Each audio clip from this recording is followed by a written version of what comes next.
Bismillahirrahmanirrahim. Assalamualaikum warahmatullahi wabarakatuh. Perkenalkan, nama saya Bayu Gunawan. Saya dari Fakultas Dakwah dan Komunikasi, jurusan Manajemen Dakwah. Di sini saya akan mempresentasikan tentang etimologi hadis. Terminologi hadis, kedudukan dan fungsi dalam studi Islam. Terminologi hadis melibatkan pemahaman tentang konsep hadis, sunnah, khobar, dan aksor. Kajian tentang kedudukan dan fungsi hadis dalam studi Islam sangat penting. Hadis sumber utama ajaran Islam. Penting untuk pemahaman hadis, merupakan sumber utama ajaran Islam yang mencatat perkataan, perbuatan, dan persetujuan Nabi Muhammad SAW. Kekuatan persuasif hadis menjadi pedoman bagi umat Islam dalam menjalankan ibadah sehari-hari, serta memberikan pengaruh yang besar dalam membentuk prinsip moral dan etika. Jaga keaslian hadis selanjutnya. Hadis juga penting untuk memastikan keaslian dan keandalan ajaran Islam. Sunnah teladan hidup Nabi. 1. Penting dalam ibadah sunnah adalah tindakan Nabi Muhammad SAW yang menjadi panduan dalam ibadah sehari-hari. 2. Penjelasan dan praktik hidup. Sunnah menjelaskan bagaimana Nabi menjalankan kehidupan sehari-harinya, masuk dalam hal pribadi, sosial, dan politik. Khobar, riwayat dan pemberitaan. 1. Penyampaian informasi.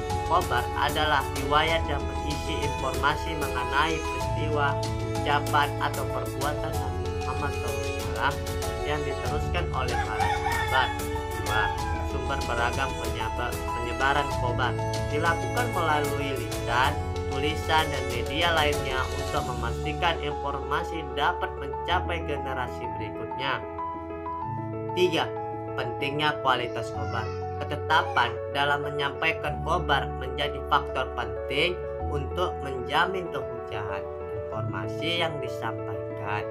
Aksor, jejak peristiwa dalam sejarah. Penanda peristiwa aksor adalah jejak peristiwa dalam sejarah Islam yang dihasilkan oleh generasi-generasi sebelumnya. Keberlanjutan ajaran Islam aksor. Kita dapat memahami perkembangan dan keberlanjutan ajaran Islam sejak zaman dahulu hingga saat ini. Budaya kesusastraan. Aksor juga melibatkan budaya kesusastraan dan seni kaligrafi yang memberikan keindahan pada penyebaran ajaran Islam. Kedudukan dan fungsi hadis dalam studi Islam. Kedudukan tertinggi hadis memiliki kedudukan paling tinggi setelah Al-Quran dalam memahami ajaran Islam yang mencakup aspek hukum, ibadah, dan moral. Sumber hukum. Fungsi hadis sebagai sumber hukum dapat ditemukan dalam pengambilan keputusan, hukum, dan pengembangan fatwa. Sebagai bukti historis, hadis juga berfungsi sebagai bukti historis tentang kehidupan Nabi Muhammad SAW dan perkembangan Islam pada masa itu. Memperkaya pengetahuan. Studi hadis dapat memperkaya pengetahuan dan pemahaman tentang ajaran Islam serta memberikan wawasan tentang historiografi Islam. Dalil-dalil tentang kehujahan hadis. 1. Konsistensi sanad. Sanad hadis yang konsisten dan tidak bertentangan merupakan indikasi kehujahan hadis. 2. Mutawil hadis. Mutawir diterima oleh sejumlah besar perawi yang mungkin bersekongkol dalam menyampaikan kebohongan. 3. Mukjizat. Adanya kesesuaian antara ajaran hadis dengan Al-Quran dan kebenaran ilmiah menunjukkan keaslian hadis. 4. Kecermatan perawi.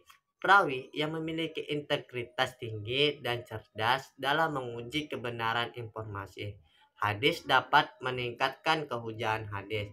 Oke teman-teman, sudah selesai atas presentasi saya memperkenalkan tentang etimologi hadis. Sekian dari saya, kurang lebih saya maaf. Wassalamualaikum warahmatullahi wabarakatuh.